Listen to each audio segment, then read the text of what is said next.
नमस्कार दोस्तों, आज आपका फिर से स्वागत है आपके अपने YouTube channel the Guru classes में।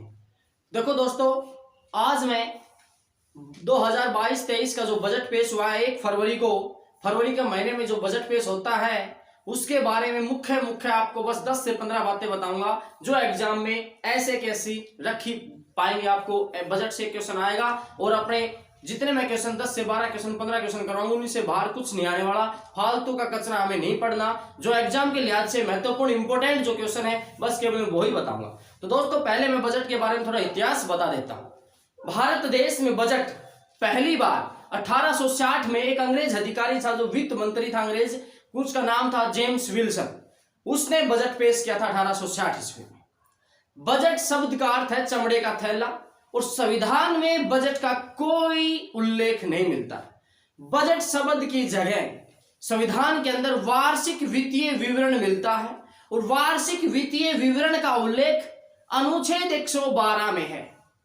दूसरी बात, बजट को हम हिंदी में बोले धन, तो धन विधेयक भी होता है। जो बजट होता है वो धन विधेयक के रूप में पास होता है। तो धन विधेयक जो अनुच्छेद 110 में जिसका उल्लेख है दोस्तों, और धन विधेयक केवल लोकसभा में ही पास होता है, राज्यसभा में इसका कोई सिस्टम नहीं है।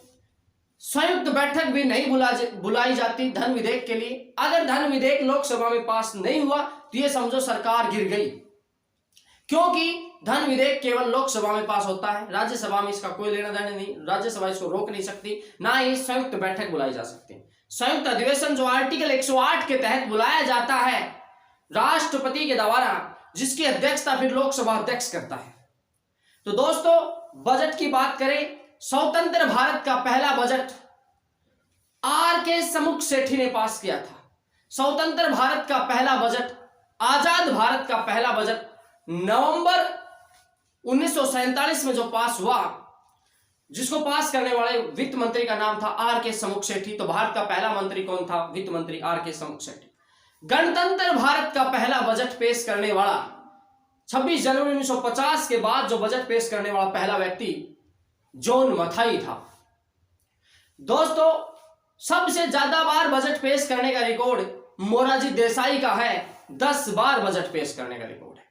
मोरारजी देसाई भारत के पहले गैर कांग्रेसी प्रधानमंत्री भी थे, जो जनता पार्टी से 1977 ईस्वी में भारत के प्रधानमंत्री बनते हैं, जिन्होंने भारत रत्न को भी बंद कर दिया था। 44वां संविधान संशोधन भी मोरारजी देसाई के समय में हुआ था। इसके बारे में अब बात करेंगे बजट के बारे में।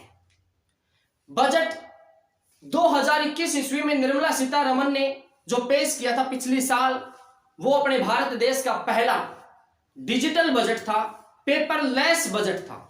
इससे पहले वित्त मंत्री अटैची उठाए चलते थे, बैग उठाए चलते थे।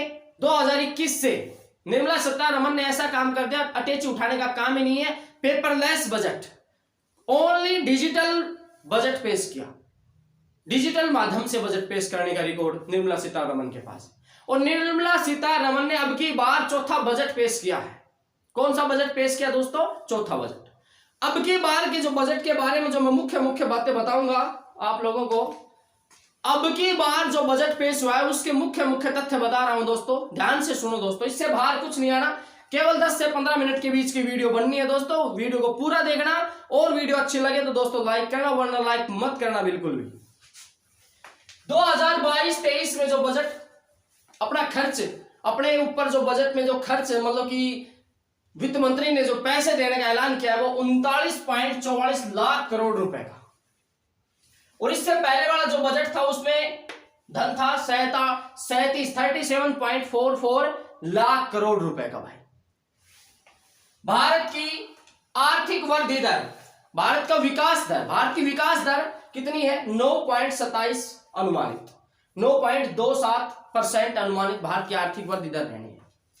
चालू वित्त वर्ष में राजकोषीय घाटा जीडीपी का चालू वित्त वर्ष में, अब की साल का 2022 का चालू वित्त वर्ष का जो राजकोषीय घाटा है वो कितना रहना है? 6.9%। मैं बता देता हूं, इंपोर्टेंट है, इंपोर्टेंट में जो निशान लगा वो मोस्ट इंपोर्टेंट है। चालू वित्त वर्ष में 6.9% घाटा है राजकोषीय घाटा जीडीपी का। 2022-23 में अगले साल का अनुमान पहले बता दिया वित्त मंत्री ने, जीडीपी का घाटा कितना है? 6.4%। अगले साल कम होगा। वर्चुअल असिस्टेंट क्रिप्टो करेंसी, जो डिजिटल करेंसी है ना, क्रिप्टो करेंसी और एनएफटी से होने वाले आय पर कितना टैक्स लगाएगी सरकार? 30%। कितना टैक्स लगाएगी सरकार दोस्तों? 30% का टैक्स लगाएगी। पीएम आवास योजना के तहत कितने लाख मकान बनाए जाएंगे? तो 80 लाख मकान बनाए जाएंगे दोस्तों, 48,000 करोड़ रुपए की लागत से। 48,000 करोड़ आवंटित किए हैं मकानों के लिए, 80 लाख मकान बनाए जाएंगे नए भाई पीएम आवास योजना के तहत। पीएम ई विद्या के 1 क्लास 1 टीवी प्रोग्राम को 12 चैनलों से बढ़ा करके कितने चैनलों पे प्रसारित किया जाएगा? तो 200 टीवी चैनलों पर। कितने टीवी चैनलों पे? 200 टीवी चैनलों पे भाई। बात करें वैक्सीनेशन के लिए, भारत सरकार ने इस बजट में कितना आवंटन किया है? 35,000 करोड़ का भाई। रेलवे के ऊपर भारत सरकार ने इस बजट पे कितना दिया है? 1,10,000 करोड़ रुपए दिए। रेलवे के लिए कितना आवंटन किया है? 1,10,000 करोड़ रुपए। वैक्सीनेशन के लिए भाई 35,000 करोड़ रुपए दोस्तों। इससे आगे और देखो, नेक्स्ट देखो दोस्तों, कोर बैंकिंग सिस्टम पर 1.5 लाख डाकघर आएंगे भाई। कोर बैंकिंग सिस्टम पर कितने डाकघर लगाए जाएंगे? 1.5 लाख डाकघरों को कोर बैंकिंग सिस्टम से जोड़ा जाएगा दोस्तों। इसके बाद जनवरी 2022 के महीने में जीएसटी का कितना कलेक्शन हुआ है हमारे देश में? जनवरी 2022 में 1,40,960 करोड़ रुपए का भाई जीएसटी का जो संग्रहण कलेक्शन वो कितना हुआ है? 1,40,960 करोड़ रुपए। जीएसटी 1 जुलाई 2017 को जो सबसे पहली बार देश में असम राज्य में शुरू हुआ था जीएसटी दोस्तों, वही जीएसटी है।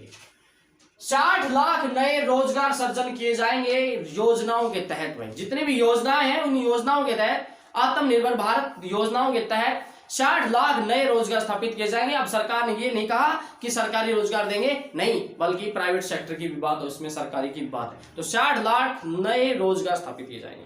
दूसरी बात, आरबीआई बैंक भारत का डिजिटल करेंसी की शुरुआत करेगा भाई। डिजिटल रुपया पेश करेगा आरबीआई बैंक भाई। राज्यों को 1 लाख करोड़ रुपए का ऋण मिलेगा। प्रत्येक राज्य को उसके विकास के लिए 1 लाख करोड़ रुपए का ऋण दिया जाएगा, ब्याज मुक्त भाई। ब्याज नहीं लगेगा उस ऋण के ऊपर भाई। गैर सूचीबद्ध शेयर पर टैक्स 28.5% से घटा के 23% करने की घोषणा कर दी है। उनका टैक्स घटा दिया है दोस्तों गैर सूचीबद्ध शेयरों पर भाई। एमएसपी किसानों के लिए बता रहा हूं, एमएसपी के लिए 2.37 लाख करोड़ रुपए। देखो सरकार ने किसानों को कितना कम दिया है। एमएसपी के लिए कितना पैसा खर्च करने की बात, क्या आवंटन करने की बात कही है? 2.37 लाख करोड़ रुपए भाई। देश के 75 जिलों में 75 डिजिटल बैंकिंग स्थापित किए जाएंगे। 75 जिलों में देश के अंदर 75 डिजिटल बैंक स्थापित किए जाएंगे। और दोस्तों रही बात रक्षा की, रक्षा क्षेत्र में बजट में वित्त मंत्री ने यह घोषणा की है कि 68% भारतीय कंपनियों से ही हथियार खरीदे जाएंगे। मतलब 100% अगर हम कहीं से हथियार खरीद रहे हैं तो उसमें से 68% हथियार भारतीय कंपनियों से खरीदे जाएंगे। इससे भारत देश में मेक इन इंडिया को बढ़ावा मिलेगा और दूसरे देशों को हम कम प्रायोरिटी दे रहे हैं। केवल 32% पैसा हथियारों के ऊपर, रक्षा विशेषज्ञ के ऊपर जो भी पैसा खर्च करना है वो 32% दूसरे देशों से, बाकी 68% भारतीय कंपनियों से हम खरीदेंगे। तो दोस्तों आज हमने इस बजट के बारे में ऊपर चर्चा की है बड़े ही शॉर्ट टाइम में, और मेन फैक्ट निकाल के लेके आया हूं दोस्तों, जो एग्जाम में आएंगे ही आएंगे और इससे बाहर कुछ नहीं आया, कुछ नहीं आने वाला। और दोस्तों अगर हम बात करें, मैं सारे कचरे को हटा करके मेन 15 फैक्ट लेके आया हूं दोस्तों। इस वीडियो को आप देखने के लिए बहुत बहुत धन्यवाद दोस्तों।